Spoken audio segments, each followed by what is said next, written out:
treats. It likes to eat insects, and it also likes to fish. They're known as kingfishers. How many people have been outside and seen kingfishers? Everyone? Yay! Good job, good job. Now, I have the largest species of kingfisher on the planet.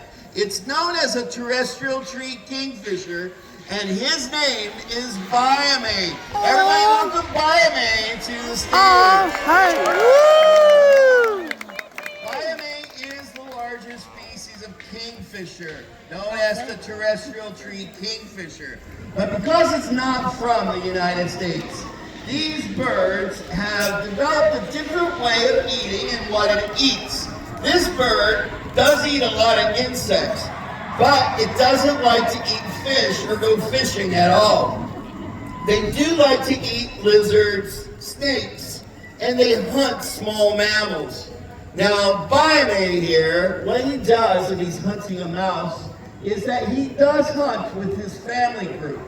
The family group will all go hunting together, and they'll use that beak of his to capture a mouse. But what's really interesting is what he does next.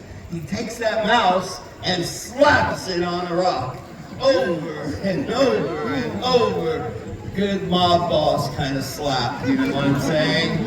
I'm Italian, I know what that means. So anyway, they slap the mouse so it can break up the bones, because what he does next is he swallows the mouse totally whole. Now, Biame, every day, gets about 3 mice about that big. This little bird has an appetite. But it's not what he eats or how he eats that makes only this bird so interesting. It's the sound in which they make. Not being from America, they're known where they're from as the Bushman's alarm clock, as well as the Australian laughing kookaburra. The Australian laughing kookaburra is a kingfisher, but again, it doesn't eat any fish. Now, they're very intelligent birds. They do live in family groups. Now, you know what a family group of crows are called? A murder. Family groups of ravens. Unkindness. A family group of kookaburras are a riot. A riot, ha! And you'll understand why, if you've heard kookaburras, you know why. And you'll understand why if I could get Biame to make his laughing call. Now, kookaburras living in family groups tend to be very intelligent. Any creature on our planet that lives in family groups are intelligent. Now, what's interesting is they all kind of hunt together. They wake up early in the morning and make a laughing call, hence the laughing kookaburra name. Now, they laugh to greet the sun rising. They also use that laughing call to tell each other of danger and where the food is. Now, usually kookaburras have to have other kookaburras around them to make that laughing call. But if you're willing to help me out, we can get our kookaburra to make that laughing call. But we all have to do it together, and we have to do it really well. So as long as you guys are willing to help me out, we might get Biame to laugh. Okay, yeah. Let's go, let's do it. Okay, so I'm going to teach you 3 sounds I think the kookaburra makes. And the 3 sounds, and if you do it together, we're going to make him laugh. The first sound is an O sound, something like this.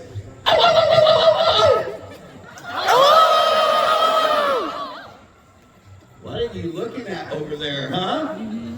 Okay, the second sound is an ah sound, something like this.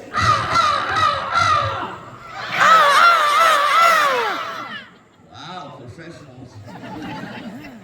Hey, Biame, you understanding we're doing this for you? I have a member from my safety team watching the show, and I'm going to ask him to make sure Biame is okay. He's wearing safety glasses, and that's good because I need him to be safe, because safety is first. Right, my lord? Yes, sir. Would you take a look to see if my switch on my kookaburra is turned on? No, you have to get closer. It's a small... No, closer. Can you see a switch? Yeah. Is it on? I think so. You think so? You want to get closer? I'm all good. You're all good? Okay, yeah, I appreciate it. Thank you. So anyway, the third sound is that sound that I could tell if you took a language in school besides German. It's the rolling of your tongue on the roof of your mouth. Something like this.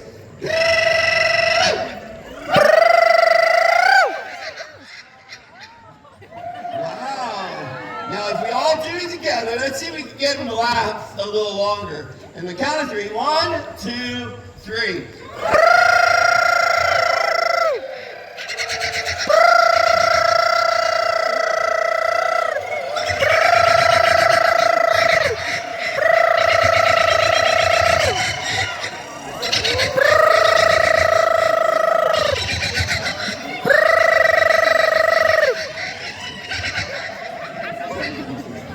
It kind of sounds like a car I had in college. Now, we Americans are very familiar with the kookaburra laugh. We actually in Hollywood have been using the kookaburra laugh in a lot of movies, television shows, and old-time radio. Now, if you've ever seen a movie like Tarzan or Indiana Jones, the jungle scenes, you hear the monkeys in the background. And they're not monkeys, they're actually kookaburras. The problem with that whole thing, the kookaburras do not live in the jungle. They live in the western coastal areas of Australia. Now, when I was growing up, I used to watch a TV show about a dolphin named Flipper. How many people remember Flipper? Now, I want to let you know, as an animal trainer, dolphins don't make that noise. What Hollywood did was use the modified kookaburra sound. They lie to us. You know that, right? Hollywood lies to us sometimes. Well, what do you guys think about buying me the laughing kookaburra? He did a good job. Now, yeah, you can see Bajam in kookaburra language.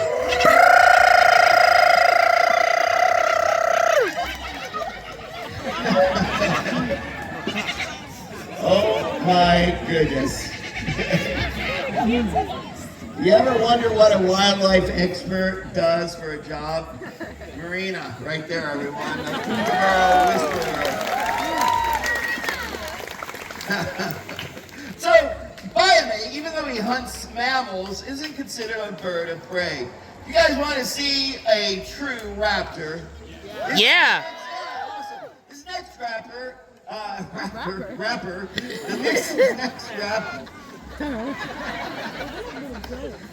This next bird of prey hails from Africa. She's just a little baby girl.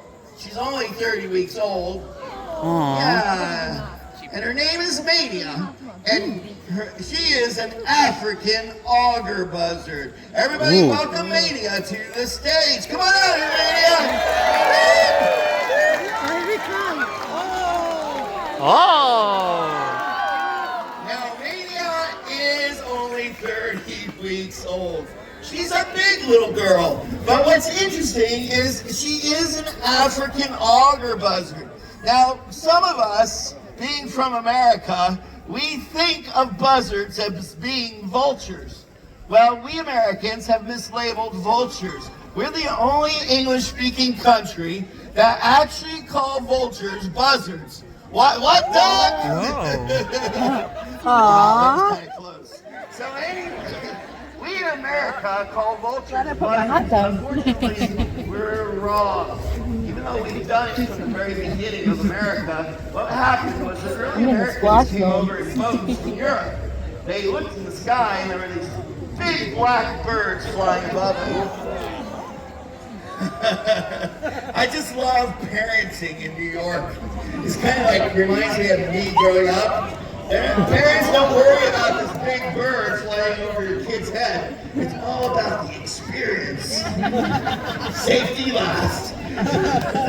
So anyway, these birds, what we thought, the early Americans from Europe call these birds, these big blackbirds they saw flying high, buzzards, thinking they were hawks. A buzzard anywhere else is a true hawk. Now, Mania, being an African hawk, is very unusual. She's very aggressive, very intelligent, and unlike other hawks that generally stay close to the ground when they're hunting. The auger buzzard in Africa can get up to 10,000 feet in the air. Wow. Pretty incredible flyers. Now, what they do up in the air, often during mating season, is their mate will fly up to the same height, and then they grab each other's talons, and they spin out of control, dropping out of the sky. That's called love, right? It's like human love, right?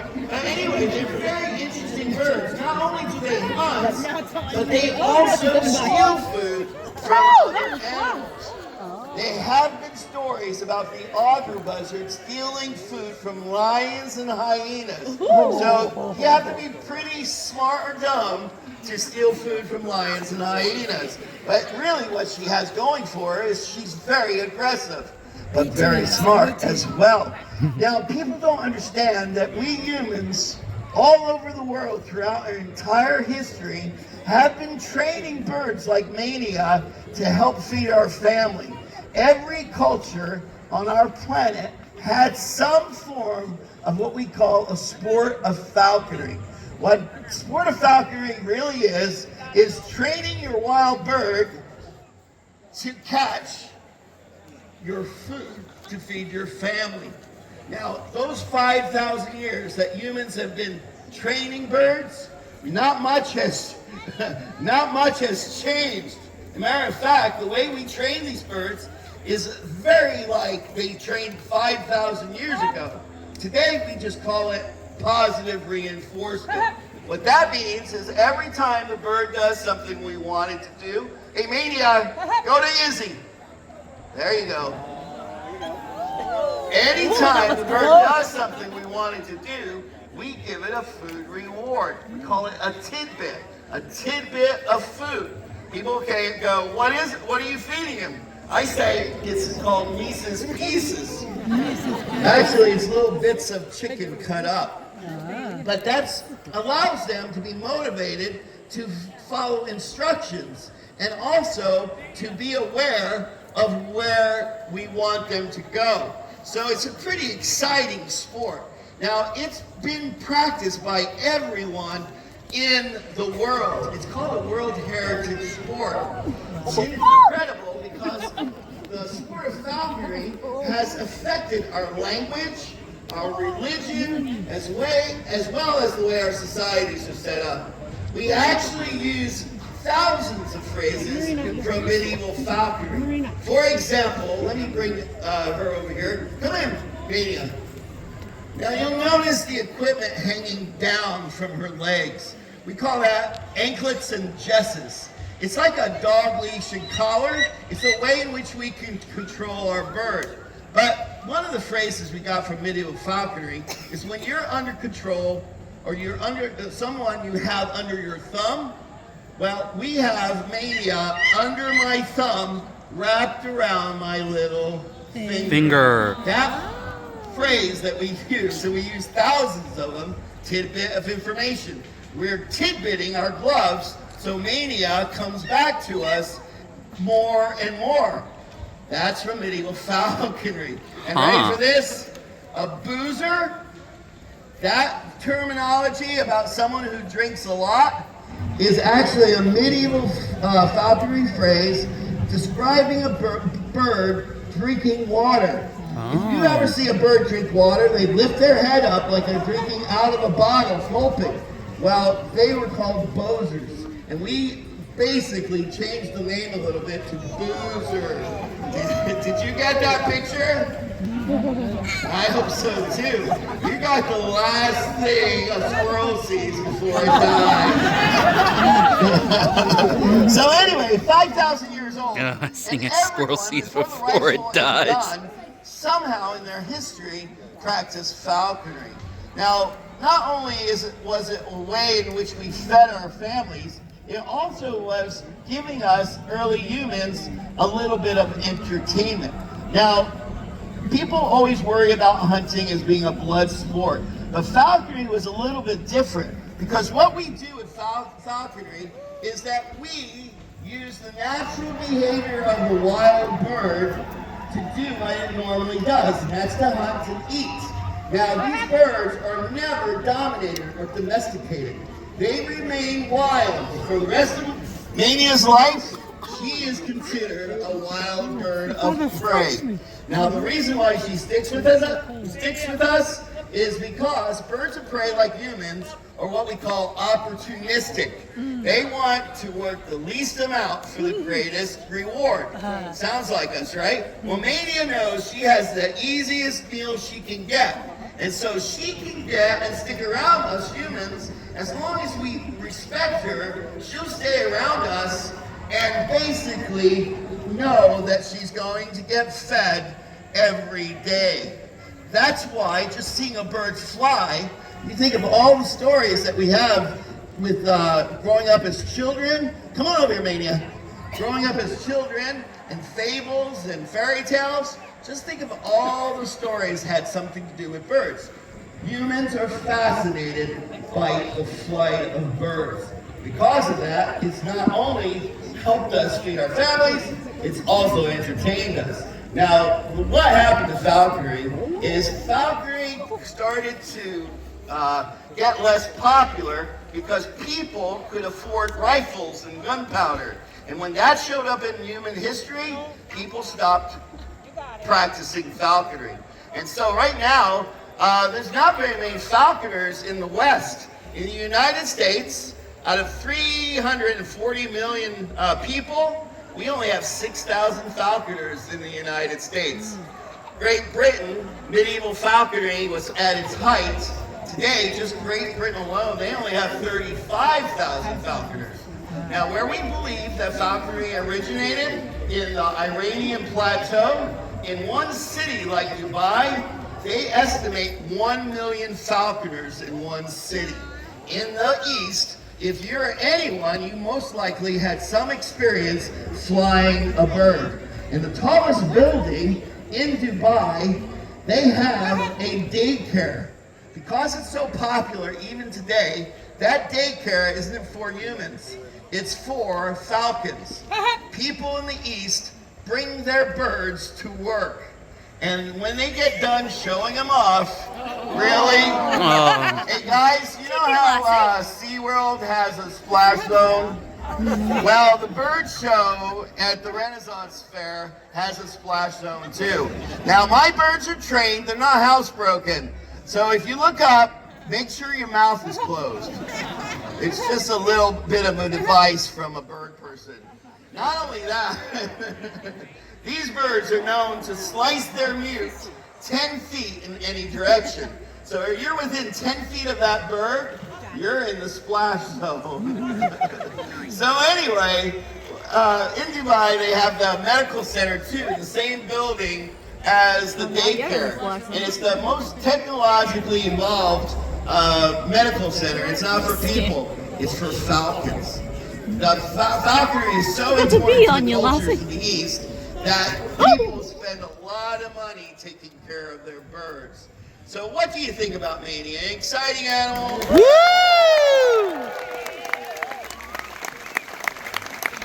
It is a World Heritage sport, and it's just great to be a part of it, knowing that creatures like this and the relationship we have with them has helped us as humans to be better creatures. So everyone, we're going to send Mania home. Come on over here, Mania. Aww. She's pretty good for 30 weeks, isn't she? Yeah. I'm pretty impressed. So everybody say bye to Mania. Bye. Bye, Mania. Hey, Mania, you ready to go home? Let's go home. Ready? Go home. Go. Everybody, Mania. Woo! So the first two birds we've seen so far are what we call day active birds, or diurnal. The next one is called nocturnal. This bird comes out when teenagers and vampires and freaks come out. So who comes out at night? Yeah. I have an owl to share with you. He just came out of retirement. Oh. He's 21 years old. Wow. owls and other birds don't have an easy life in the wild because our birds have health care. They live about 10 to 20% longer. In the wild, because of competition, disease, and habitat encroachment, a 10-year-old owl of this type would be a very lucky owl. Now this owl, his name is Artemis. It's the largest species of owl on the planet. It's known as a Eurasian eagle owl, and his name, again, is Artemis. Artemis, come on out here. Beep. Whoa. Now, by weight, this owl as a species is the biggest owl.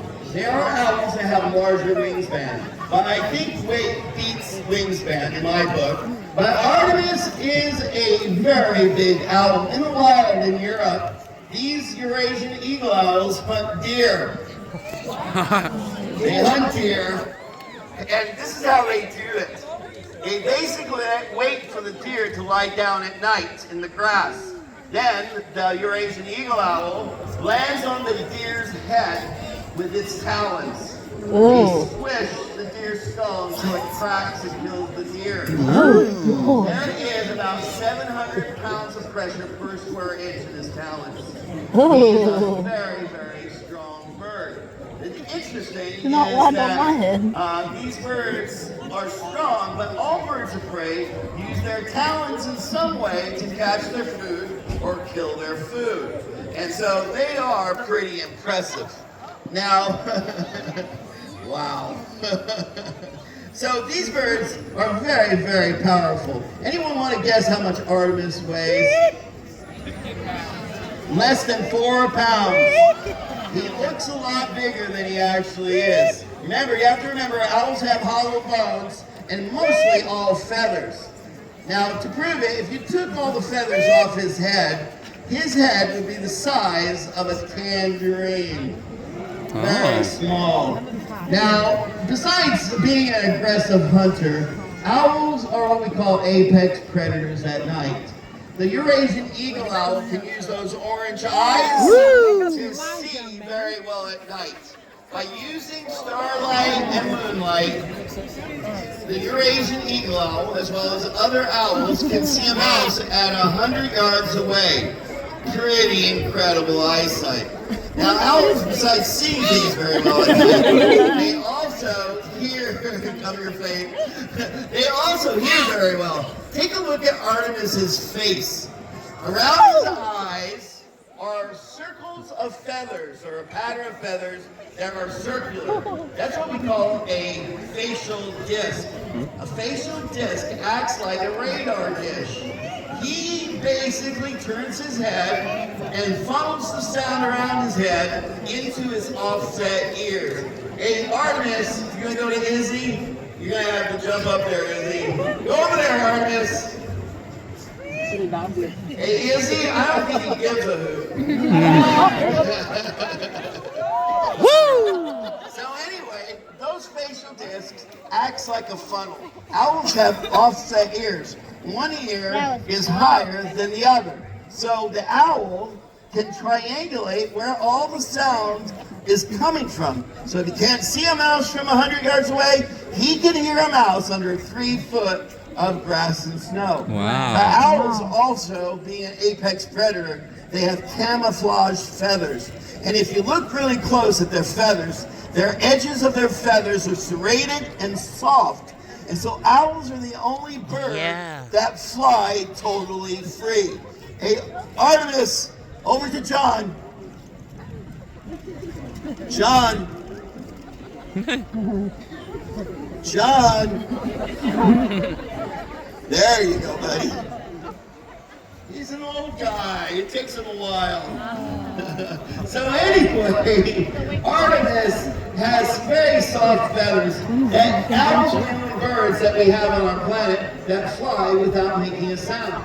Because he sees well, hears well, flies quietly, and is camouflaged, they're known as apex predators. The only thing that hunts owls normally are bigger owls. The one creature on our planet that kills more owls than any other creature are humans. What we do as humans is we forget we're interconnected with everything on this planet. And we don't think about consequences to our choices. And when we affect everything around us, we often try to solve problems without thinking of those consequences. Now, Very I'm talking pretty. about a problem we have everywhere in the United States. We call it mice. When we have mice in our homes or in our businesses, often we choose to use poison. And when we use yeah. poison, Poor we Falco. forget that mice are active at night too. And they don't, when they eat the poison, they don't die very well. Artemis! Oops. Artemis! Right here. Right here. Did he say no to me? I'm going to get him right here, Izzy. Come on. Eat that piece. Are you going to come over here? So when a mouse eats poison, mice are active at night too. And when they eat it, they don't die right away. What happens? Right here. Artemis. I'll tell you what's happening here in a moment. Artemis. Sit. That's a very well-trained owl. Hey, right here. There's a bug right on his mouth. Hey, Artemis. Oh my goodness. I don't know why the audience thinks it's so funny when my kids don't obey me. Hey, Artemis, come on.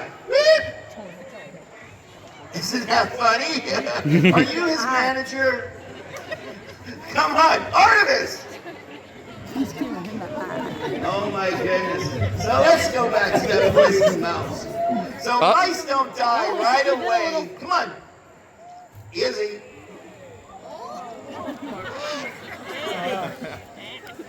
Okay, go Izzy. You'll fly when you damn well feel like it, Lottie. Right here now, Artemis. Are you guys doing that? Does anyone know how to train humans? I think my bird team. I'm just kidding. They're doing a great job. Everybody in my bird team actually has been doing and helping us with our shows for way over, I think, John, how many years have you been here with us? Hey, right here. So everybody clap for our bird team. Here. Right here, Artemis. We still want to have you come up here, Artemis. Oh my gosh. Very sassy. Mom and Dad know exactly how I feel right now, don't you? Come on! Now what's interesting is you never have birds to do something they don't want to do. So we have to be very patient. And we still want them to have a successful flight. And Yay! Woo! So like I was saying, mice eat poison, they don't die right away, but they get thirsty. When they get thirsty, outside of your homes and businesses, Ooh. sassy britches. So anyway, they get thirsty, they leave your home and businesses. And what happens is what's waiting for that poison mouse is the owl. When an owl eats a poison mouse, because their digestive system is so sensitive to chemicals, owls don't have any chance of surviving. And so we humans kill more owls than any other creature. The good thing, however, about owls is because they're so good at what they do, is to hunt and eat mice, is there are multiple species of owl everywhere on the planet that humans live. Whether you live in the city or the country, in the desert or the forest, we have multiple species of owls. However, we can have more if we just think about our connection with the world. Owls are so sensitive to chemicals, we have to remember what we do to them, we're slowly doing to ourselves. Now, what's going on with Artemis? Ready for this? Artemis acts like he's mad at me, and he's kind of mad at me, but for only one reason. He thinks that I'm his mommy and daddy. Remember I said he was coming out of retirement? 8 years we were hoping he would choose a mate. He didn't. But we figured it out because he's what we call a hard imprint. In order to get an owl to stick around humans, what we have to do is, as he's hatching out an egg, we substitute ourselves for his mom and dad. So as he's hatching, we take the egg, and I become his mom and dad. I don't sit on the egg, but I do care for the egg as he hatches. So the very first face Artemis saw was mine. So now on, we have a relationship, a dysfunctional relationship. He thinks I'm his mom, and what moms do is provide food. And he doesn't want to be touched by mom. He doesn't want to be told what to do by mom. All he wants is food from mom. So anyway, Artemis is a very heavy imprint. What that means is Artemis most likely thinks he's a human and not an owl. So he'll never be able to pick a mate. So for the rest of my life, Artemis and I are together for a long time. Yeah, you think it's kind of cute, right? But when you have an owl in your backseat in your car, driving all across the country, it's worse than "Are you there yet?" He usually never shuts up. He constantly is awake when I'm in the car. So Artemis is doing really good. And remember, he's 21. He's an old owl. Because he had healthcare humans, he usually lives 10 to 20% longer. In the wild, they don't have great lives. If a 10-year-old owl is lucky, remember? And so, because he has healthcare and a good diet, he'll live maybe another 10 to 15 years. It's pretty incredible. So what do you think about Artemis? A great owl? Another thing, people often ask me, are owls smart? And this is what I say. If I can do only one thing for the rest of my life, and do it so well I don't have to do anything else, I call that pretty intelligent. Well, owls only have to do one thing, and it's to hunt. If you took all the feathers off Artemis's head, like I said, his head would be the size of a tangerine. 2/3 of it in the tangerine is his eyes and ears, leaving a very small room for a brain. Recently, science realized that before we realized this, we often thought about wisdom and intelligence based on the size of the brain cavity of the animal.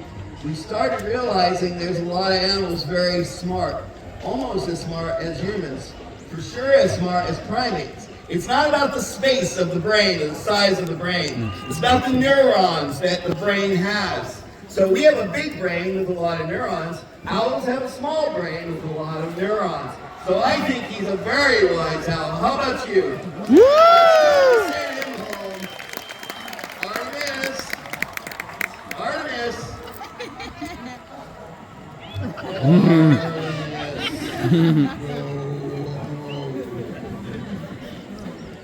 Artemis, go home!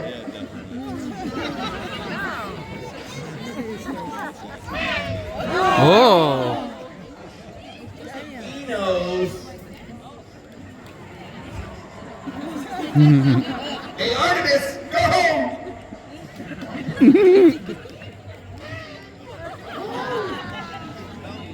Oh my goodness. I know, my hand's touching your place.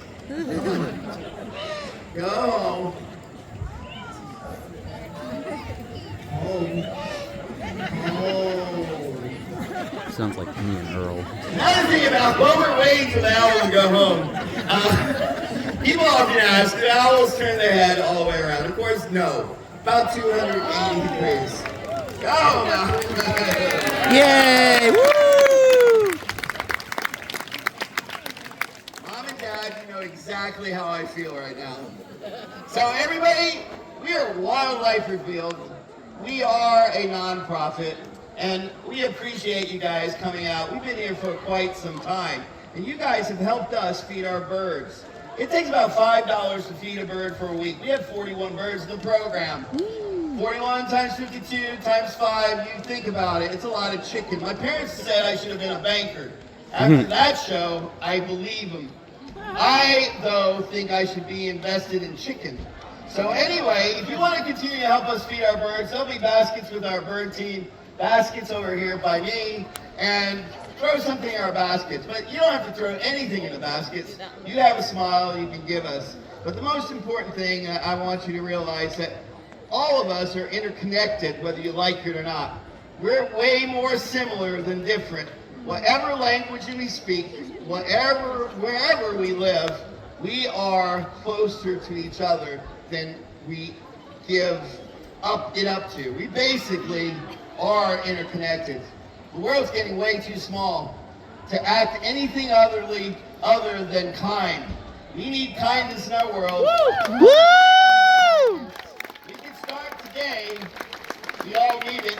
Our planet needs it. You're at one of the best places in the world, the Renaissance Festival. Go out there and for the rest of the evening, practice kindness, and remember, we all need it, right? Especially the way the owl treated me today, I might have to start counseling. Thank you guys for being a great audience.